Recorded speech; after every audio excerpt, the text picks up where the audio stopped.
11ই September 2001 আমেরিকার ইতিহাসের সবচেয়ে ভয়াবহ একটি দিন।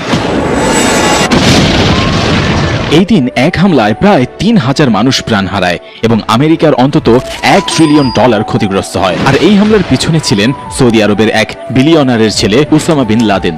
কিন্তু কেন এবং কিভাবে লাদেন বিশ্বের সবচেয়ে শক্তিশালী দেশ আমেরিকার উপর ইতিহাসের সবচেয়ে ভয়াবহ সন্ত্রাসী হামলা চালিয়েছিল?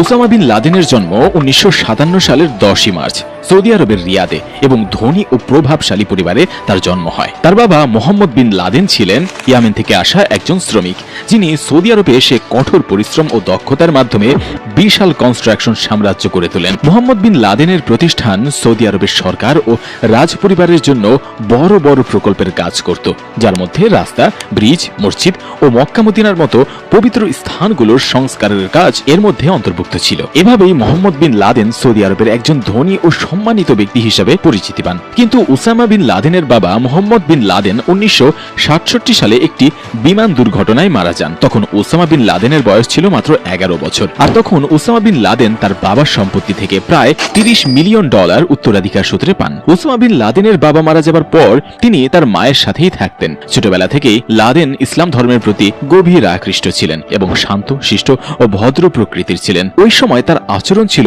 সকলের কাছে প্রশংসিত এবং তিনি একজন ভালো ছাত্র হিসেবে পরিচিতি পেয়েছিলেন। প্রাথমিক শিক্ষা শেষ করার পর লাদেন 1976 সালে সৌদি আরবের জেদ্দায় কিং আব্দুল আজিজ বিশ্ববিদ্যালয়ে ভর্তি হন। যদিও সেখানে তার পড়াশোনার বিষয় ছিল ব্যবসায় প্রশাসন এবং অর্থনীতি, কিন্তু তিনি ইসলামিক আদর্শ ও রাজনীতির প্রতি গভীর আগ্রহী ছিলেন। এরপরেই তার সাক্ষাৎ হয় আব্দুল্লাহ আজমের সাথে। আব্দুল্লাহ আজম কিং আব্দুল আজিজ বিশ্ববিদ্যালয়ে ইসলাম শিক্ষা ও জিহাদ সম্পর্কিত বিষয় নিয়ে শিক্ষকতা করতেন। তবে আব্দুল্লাহ আজম ছিলেন একজন মুজাহিদিন নেতা। তার মূল লক্ষ্য ছিল মুসলিম বিশ্বের ঐক্য এবং যেখানে যেখানে মুসলমানদের উপর অত্যাচার এবং আক্রমণ হচ্ছে সেখানে তাদেরকে রক্ষা করতে বিশ্বজুড়ে মুসলিমদের একত্রিত করা। তিনি বিশ্বাস করতেন যে কোনো মুসলমান উম্মার উপর আক্রমণ হলে প্রতিরোধ করা প্রতিটি মুসলমানের নৈতিক দায়িত্ব। আব্দুল্লাহ আজমের দাওয়াত ও আত্মত্যাগের আহ্বান লাদেনের উপর গভীর প্রভাব ফেলে। আব্দুল্লাহ আজমের আদর্শ তাকে এমনভাবে প্রভাবিত করে যে তিনি ইসলামের সুরক্ষায় নিজেকে উৎসর্গের সিদ্ধান্ত নেন। আর তারপরেই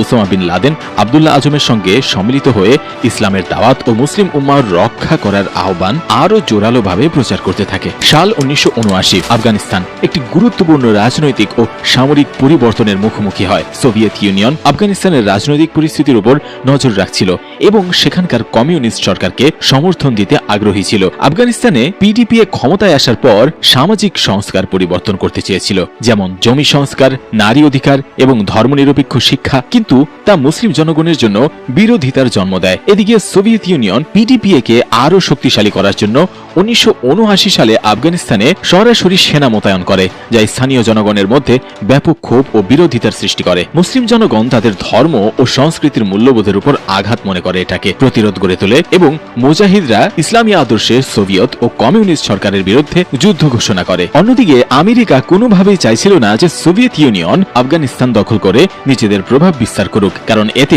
সোভিয়েতরা ধীরে ধীরে মধ্যপ্রাচ্যের তেল সমৃদ্ধ দেশগুলো দখল করার চেষ্টা করতে পারে। এ কারণে আমেরিকা গোপনে মুজাহিদিনদেরকে অর্থ ও অস্ত্র দিয়ে সাহায্য করতে শুরু করে। তখনই এই যুদ্ধে এন্ট্রি হয় ওসামা বিন লাদেনের। তখন লাদেন আর আব্দুল্লাহ বিন আজম মিলে মাকতাব আল খেদমত নামের একটি সংগঠন তৈরি করে। এই সংগঠনটির কাজ ছিল বিভিন্ন দেশ থেকে মুজাহিদদের দাওয়াত দিয়ে পাকিস্তানে আনা এবং তাদেরকে প্রশিক্ষণ দিয়ে আফগানিস্তানে সোভিয়েত ইউনিয়নের বিরুদ্ধে যুদ্ধে পাঠানো এবং মুজাহিদিনদেরকে অর্থ সহযোগিতা ও অস্ত্র দিয়ে সাহায্য করা। এক কথায় মুজাহিদিনদের সমস্ত রকম সহযোগিতা করাই ছিল এই সংগঠনটির মূল কাজ। কিন্তু 1986 সাল আসতে আসতে লাদেন বুঝতে পারে এভাবে কাজ হবে না, তাই সে আফগানিস্তানে নিজস্ব ক্যাম্প তৈরি করতে শুরু করে আর নিজেই তাদের প্রশিক্ষণ দিতেও শুরু করে। আর দেখতে দেখতে মাত্র 2 বছরের মধ্যে লাদেন এরকম 6টি ক্যাম্প তৈরি করে, যেখানে আশেপাশের আরব দেশ থেকে হাজারো মুজাহিদিন এসে যোগ দেয়। তখন তারা সোভিয়েত ইউনিয়নের বিরুদ্ধে বড় বড় হামলা করতে শুরু করে। আর এই হামলা করা আরো সহজ হয়ে যায় পাকিস্তানের কারণে, কারণ পাকিস্তান আমেরিকার থেকে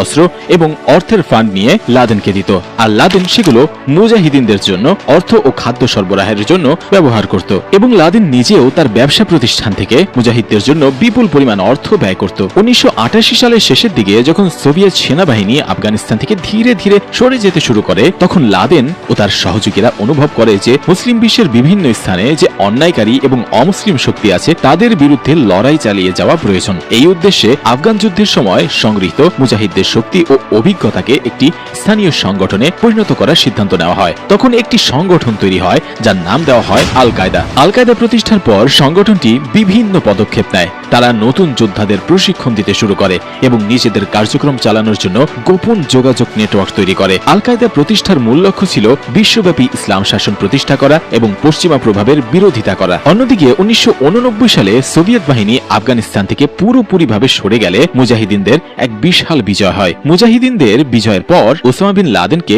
ইসলামী জিহাদের একজন পীর নেতা হিসেবে ব্যাপক সম্মান দেওয়া হয়। যুদ্ধ শেষ, লাদেন আবার সৌদি আরবে ফিরে যায়। আর ফিরে আসার কিছুদিন পরেই ইরাক কুয়েতে আক্রমণ করে। ইরাকের পরবর্তী টার্গেট ছিল সৌদি আরব। তৎকালীন সৌদি আরবের সামরিক শক্তি ইরাকের মতো শক্তিশালী ও প্রশিক্ষিত সেনাবাহিনীর সাথে সরাসরি যুদ্ধের জন্য প্রস্তুত ছিল না। তখন লাদেন সৌদি আরবের কাছে একটি চিঠি লেখে, যেখানে সে বলে আল কায়দা ও মুজাহিদরা ইরাকি সেনাদের বিরুদ্ধে যুদ্ধের জন্য প্রস্তুত। তখন লাদেন একটি খারাপ খবর শুনতে পায় যে সৌদি সরকার তাদের সুরক্ষার জন্য আমেরিকার কাছে সাহায্য চেয়েছে। ওই খবর শোনার পর লাদেন অত্যন্ত রেগে যান। তিনি মনে করেন মুসলিম ভূমির রক্ষার জন্য অমুসলিম শক্তির সহায়তা নেওয়া ইসলামী আদর্শের প্রতি অসম্মান দেখানো। তার বিশ্বাস ছিল আল কায়দা ও মুজাহিদিনরাই যথেষ্ট শক্তিশালী এবং তারা নিজেই সৌদি আরবের সুরক্ষা নিশ্চিত করতে সক্ষম হবে। তাই লাদেন এই সিদ্ধান্তের সরাসরি বিরোধিতা করে। মার্কিন সেনাবাহিনী 1990 সালের আগস্টে সৌদি আরবে পৌঁছায়। তখন লাদেন তাদের বিরুদ্ধে সরাসরি বিরোধিতা শুরু করে এবং সৌদি সরকারের বিরুদ্ধে জনসমাবেশ ও আন্দোলন করেন। লাদেন মুসলিমদের মধ্যে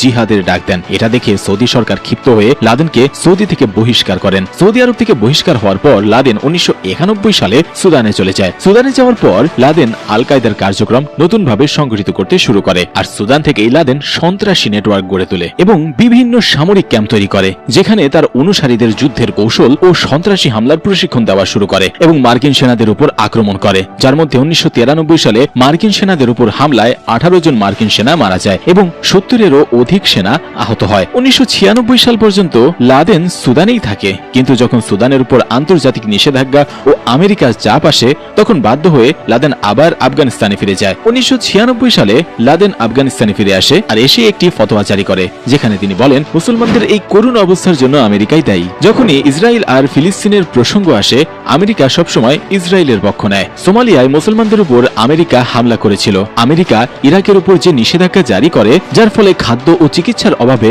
লাখো মুসলমান ক্ষুধার্ত ও অসুস্থ হয়ে মারা যায়। লাদেন মনে করতেন এই সব কিছুর জন্য আমেরিকাই দায়ী, আর আমেরিকা না থাকলে মুসলিম জাতির উপর এত অত্যাচার হতো না। আর এই 2 বছর পর লাদেন আরেকটি ফতোয়া জারি করে, যেখানে তিনি আমেরিকার বিরুদ্ধে সরাসরি যুদ্ধ ঘোষণা করেন। এই ঘোষণার পর লাদেন সরাসরি আমেরিকার বিরুদ্ধে হামলা করার প্রস্তুতি নেন। দ্বিতীয় ফতোয়া জারি করার কিছুদিন পরেই তানজিয়া ও কেনিয়া মার্কিন দূতাবাসে ভয়াবহ বিস্ফোরণ ঘটে। এই হামলায় প্রায় 225 জনের মৃত্যু হয় এবং 5000-এরও বেশি মানুষ আহত হয়। এই হামলার পর লাদেনকে আন্তর্জাতিকভাবে সবচেয়ে ভয়াবহ এক সন্ত্রাসী হিসেবে চিহ্নিত করা হয়। এই ঘটনার পর আমেরিকা লাদেনকে ধরার জন্য জোরালোভাবে পদক্ষেপ নিতে শুরু করে। তারা আন্তর্জাতিক গোয়েন্দা সংস্থার সহযোগিতায় ব্যাপক অভিযান চালায়। আমেরিকা যে কোনো মূল্যে লাদেনকে ধরার চেষ্টা করছিল, কিন্তু লাদেনের মাথায় ছিল এক ভিন্ন পরিকল্পনা। লাদেন এমন একটি হামলার চিন্তা করেছিল যা শুধু আমেরিকার জন্যই নয়, বরং পুরো বিশ্বের জনগণের জন্য একটি বার্তা হবে। এটি তার উদ্দেশ্য ছিল এমন এক ভয়াবহ হামলা করা যা আমেরিকাকে আতঙ্কে ফেলে দিবে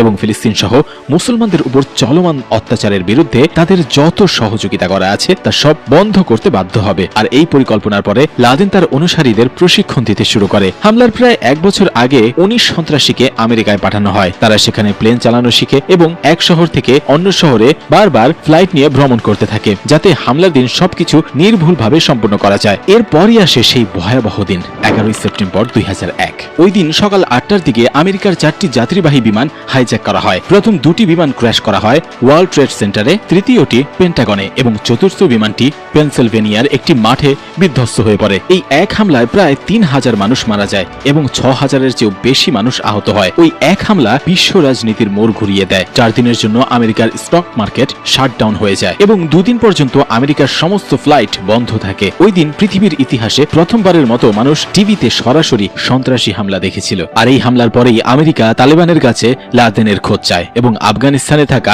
আল কায়দার সমস্ত ক্যাম্প এবং নেটওয়ার্ক ধ্বংস করার আদেশ দেয়। কিন্তু তালেবান আমেরিকার দাবি মানতে অস্বীকার করার কারণে আমেরিকা সরাসরি আফগানিস্তানে সামরিক অভিযান শুরু করে এবং আল কায়দার সমস্ত ক্যাম্প এবং নেটওয়ার্ক ধ্বংস করে দেয়। কিন্তু লাদেনের কোনো খোঁজ পাওয়া যায় না। এরপর থেকেই শুরু হয় লাদেনকে ধরার অভিযান। 2001 সালের সেপ্টেম্বরে আমেরিকার প্রেসিডেন্ট জর্জ ডব্লিউ বুশ ঘোষণা করেন লাদেনকে ধরার জন্য $25 মিলিয়ন পুরস্কার দেওয়া হবে। কিন্তু বছরের পর বছর পেরিয়ে গেলেও লাদেনের কোনো সন্ধান পাওয়া যায় না। অবশেষে 10 বছর পর 2011 সালে পাকিস্তানের আব্দাবাদ শহরে লাদেনের সন্ধান পাওয়া যায়। এরপর আমেরিকার নেভি সিলের একটি সফল অভিযানে 2011 সালের 2 মে ওসামা বিন লাদেনকে হত্যা করা হয়। লাদেনকে হত্যার 24 ঘন্টার মধ্যে তার দেহ সমুদ্রে দাফন করে দেওয়া হয়।